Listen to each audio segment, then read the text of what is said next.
A new AI assistant from Envision. Welcome back to Techstination. I'm Fred Fishkin. Joining us from Envision is CEO Karthik Kannan. Hi, Karthik. Hello, Fred. How are you doing? Thank you so much for having me. Well, we appreciate you taking the time, and you have a new AI assistant named Ally. And this goes beyond the help you've been giving to those with no or low vision. Give us the overview here. Ally was primarily started with the aim of, it still continues the mission of Envision wanting to help people who are blind and low vision to live more independently, right? And I think, of course, our user base has expanded over the years, and we've always been finding solution or finding problems that we could solve with this technology. And as AI started to really take off over the last couple of years, we started to see a way for us to build a completely new type of assistant, a completely new type of UI that a blind or low vision person can use in any circumstance, is 100% accessible, which also, and is very, very simple to use. And the last two parts make Ally something that's suitable for the elderly, apart from just people who are, blind or low vision. So it's an assistant that's aimed more towards people who feel overwhelmed by the existing choices they have with a chat GPT and with a Claude. And these assistants tend to be a little bit too difficult for people to pick up using. Whereas Ally is extremely simple, it's extremely approachable. There have been people who have never interacted with a smartphone, but are now talking to Ally and things like that, right? Ally also has an extremely social component where you're able to use Ally, or a lot of people who use Ally, use it also to provide some form of companionship throughout the day. It's because you can go ahead and tinker with Ally's personality. And again, this is far more than what you can possibly do with existing assistants out there, which usually restrict how much you can, what voices can you pick, for example, what languages can you speak it, to speak with it, and so on, right? Whereas Ally doesn't have those limitations. And lastly, Ally is also not, since it's not made by a company like an Apple, where they feel like, oh, we can only have those services on Apple devices, for example. Ally is very, very cross-functional. So you can have Ally on your phone. You could have Ally on your Envision glasses. You could have Ally on the web. But also, every Ally also comes with a phone number, so you can actually give a call to your Ally via a regular phone call, and Telegram, WhatsApp, whatever, right? So there's just so many other ways to access Ally, apart from just your phone. And I think that's just how the technology is going to evolve, basically. Say hello to Ally, your seamless AI assistant on Envision Glasses and beyond. Ally is there for you at work. Where is the power plug? The power plug is right in front of you. No need for cable hunting. Can you tell me what letters are for the center? Hey, Alona. The letter is indeed for the volunteer center, still to Centrum, informing you that some construction work will start around the center in 2 months. Ally is with you on the move. When is my next train? Good morning, Ben. Good you didn't forget your Envision glasses today. You have 4 minutes to your next train on Platform 4 and 15 minutes if you miss this one. Welcome to Amsterdam, Brian. Facing you is a Dutch canal with boats, a bustling bridge full of people and bikes, and greenery adding to the city's charm. Ally deepens connections. Can you summarize this email? Isabel sent you a belated wish for your birthday. The card is pink and features a tower of donuts with candles reads, "Happy birthday, Alona." Ally explores the world with you. Tell me more about this museum. You are standing next to the Rijksmuseum, and here's the kicker. It opened in 1885 and was built on a whopping 8,000 wooden piles, which are still supporting the building today. Ally is there in everyday moments. How many flower pots are there? You are holding your favorite flower, a yellow calancho. Beside it, there are 2 other pots with vibrant yellow and purple primroses. You know what I like. Give me a suggestion from the menu. Ah, Brian. You should give the pork sausage stamp pot a lash. It will knock your socks off. Ally guides you, empowers you, surprises you. Discover your world with Ally. Now available on the Envision Glasses. Very interesting. So step us through how it's used here, the user experience. Sure. Ally is very, very, very simple. There is really no user interface at all. So you just open the Ally on your glasses, on your phone. It's an app, and people can install the app on the App Store or the Play Store now directly. So once it's out, you can, or once you install Ally, there is a very simple onboarding process. You're literally having a conversation with somebody for the first time, and that's how it feels like, right? So Ally would say, hey, can you tell me a little bit about yourself? What do you like? What do you dislike? And you can pick a few allies to begin with. We have created, for example, like a helpful and a cheerful ally, someone who is more deadpan and quirky. So you could pick through, maybe an ally that suits your personality best to begin with. And then you can just start talking to it, have a conversation. So there's just two buttons on allies on the ally app. You either like talk to ally or you text ally, and then you click on talk to ally, and you're able to have this conversation with whoever whichever ally you've picked. And over time you can customize your ally. You can say, okay, maybe this is like too cheerful for me, so I need something that's a little bit more deadpan, a little bit more morbid. I know, who are we to judge? So people are making all kinds of allies, so that's the beauty of it. Interesting. How does pricing work for this? Sure. So Allies right now, we just came out of public beta. When I say just, I'm literally talking about 1 hour ago. So we just launched on the App Store and the Play Store today. And we still haven't decided on what the pricing will be, but it'll most likely be a subscription service.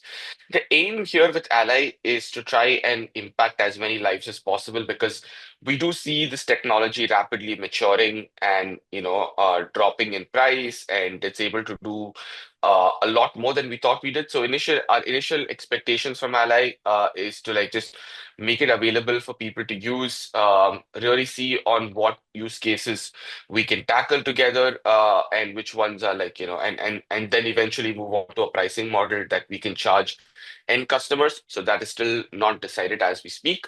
However, I think a big draw for Ally is to use this in enterprises, in companies. For example, we are already going to be doing some early pilots with museums in the Netherlands, in the Bay Area, where people could use Ally instead of just an audio description service, right?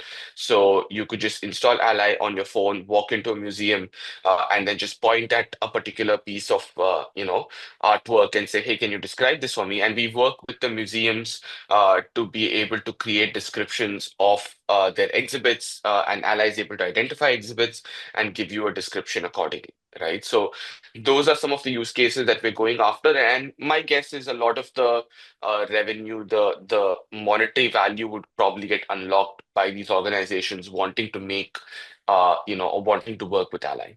Yeah. Give us some background about Envision and how it came about. Sure. So Envision started in 2017. And the main sort of aim that we've had with Envision from the beginning was to see how could we use AI to help improve people's lives, and use it in a way that can help humanity for good.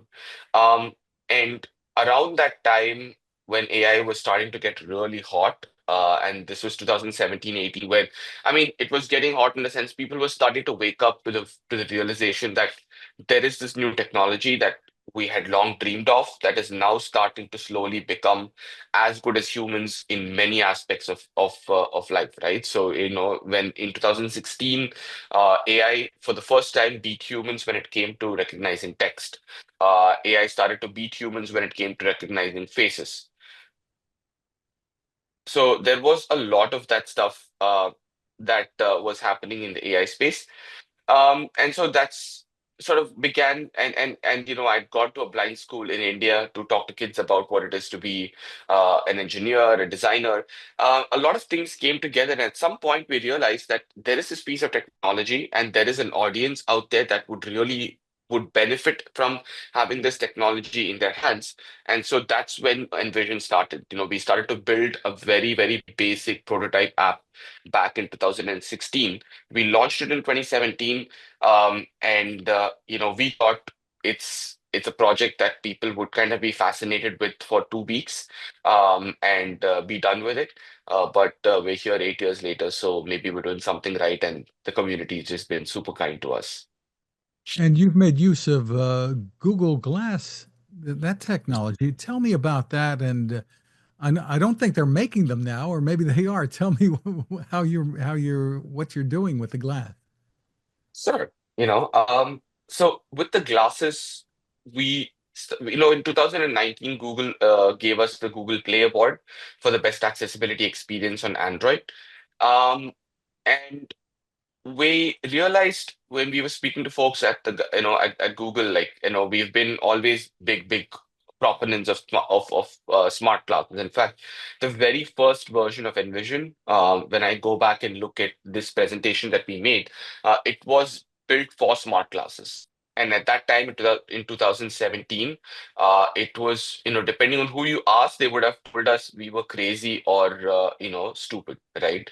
And because people felt that those kind of glasses are just too futuristic. You can't expect to see them in the market anytime soon.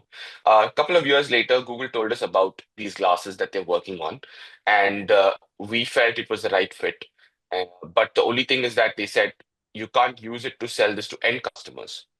And I was like, okay, but these are blind and low vision people that would buy the glasses. And they decided to make an exception for us because the glasses were meant to be sold only to companies like DHL or FedEx, those kind of organizations.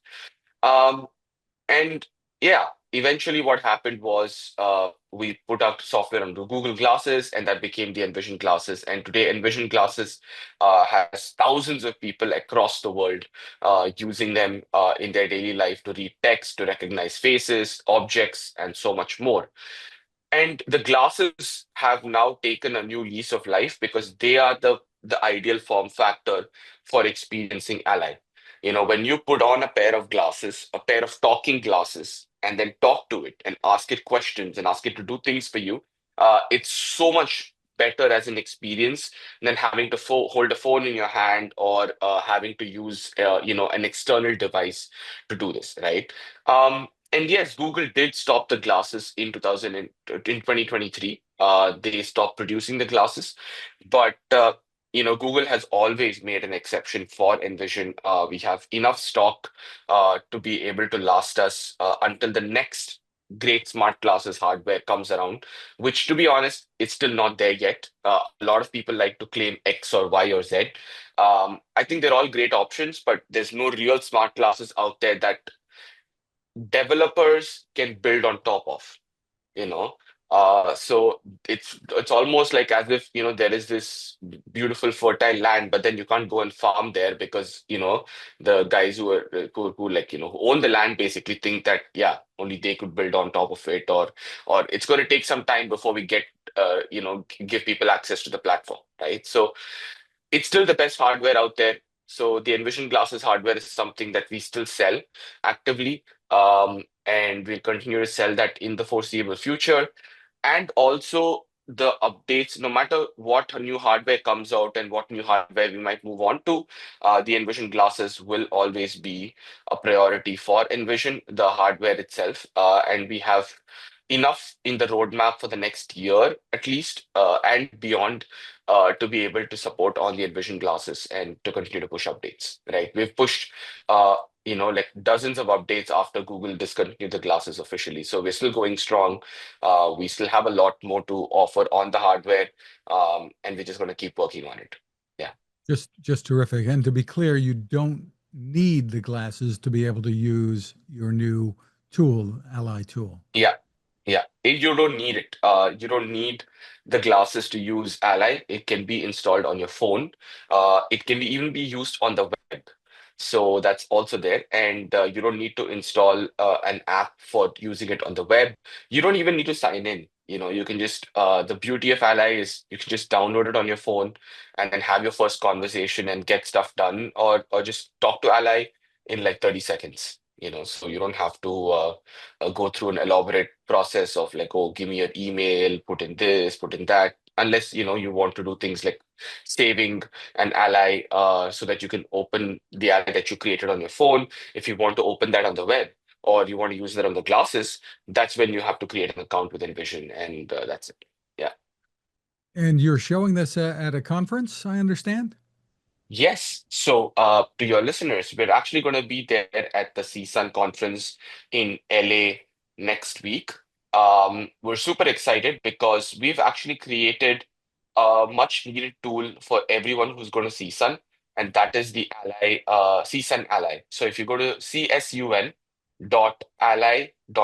so that's csun.ally.me,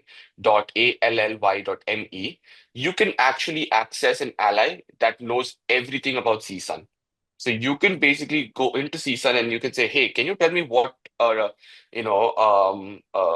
what's the schedule for this Tuesday?"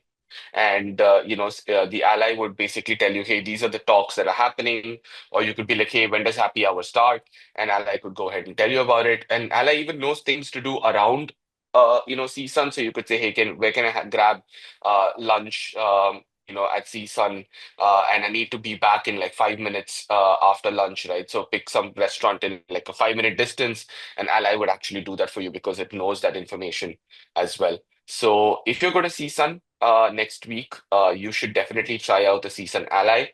And in general, you can install Ally on your phone as well. So we're available on App Store and Play Store. If you just search for ALLY from Envision, you'll be able to access it. Yeah. Interesting. And the conference is focused on assistive technology.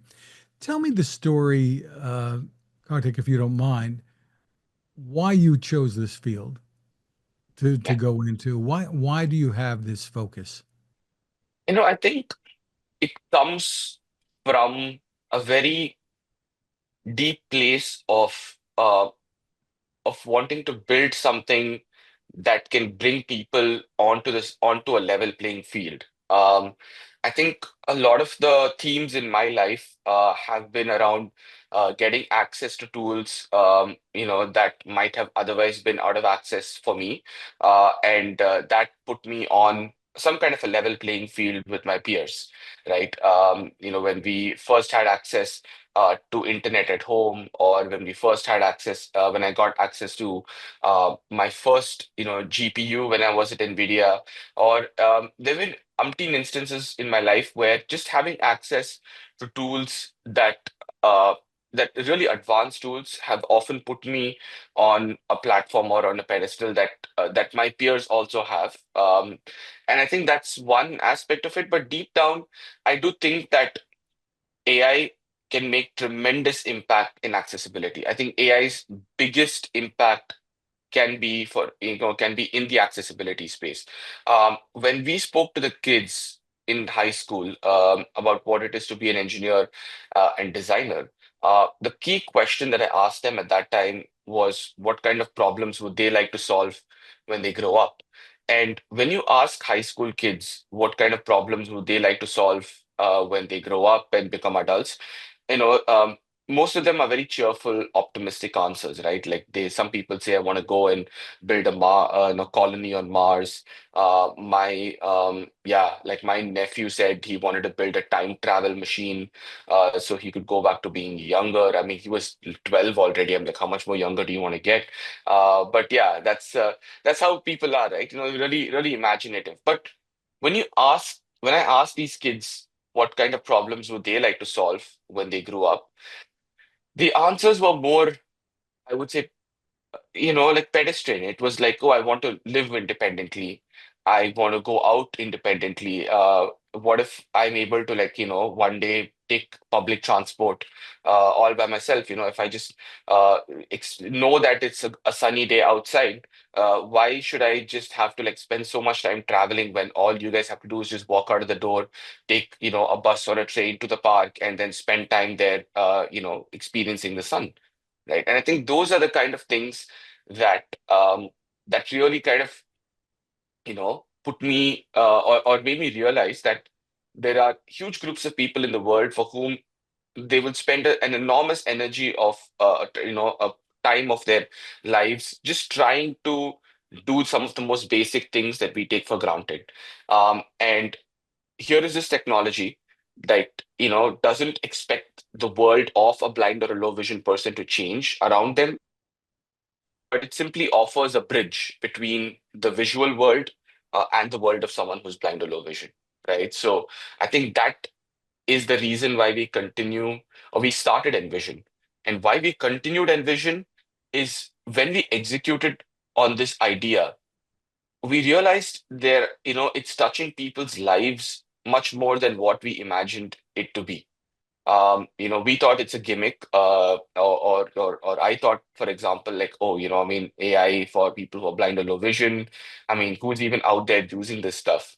But when we started to see the initial traction of the Envision app, and when I personally put my credit card on the file by mistake, and I could see overnight how much we spent, or how much the users have grown, I think that's when we get a very clear idea of what we're building is in the right direction. Yeah. So for more information, where should people go? I think you've told us already where they can get the app. Yeah, yeah. So for more information, you should just go to ally.me. So ALLY.me. If you go on the website, you can go ahead and install the Ally app on your phone, or you can also try Ally on the web as well. And if you're going to see Sun next week, and you would like a nice companion to help you get around more easily, and so that you don't have to go through that annoying booklet they give you to find out which sessions you want to attend and things like that, you could just do that with Ally. You could go to csun.ally.me, so it's csun.ally.me, and this is an informal CSUN, Ally. It's not in any way endorsed by CSUN, just putting it out there.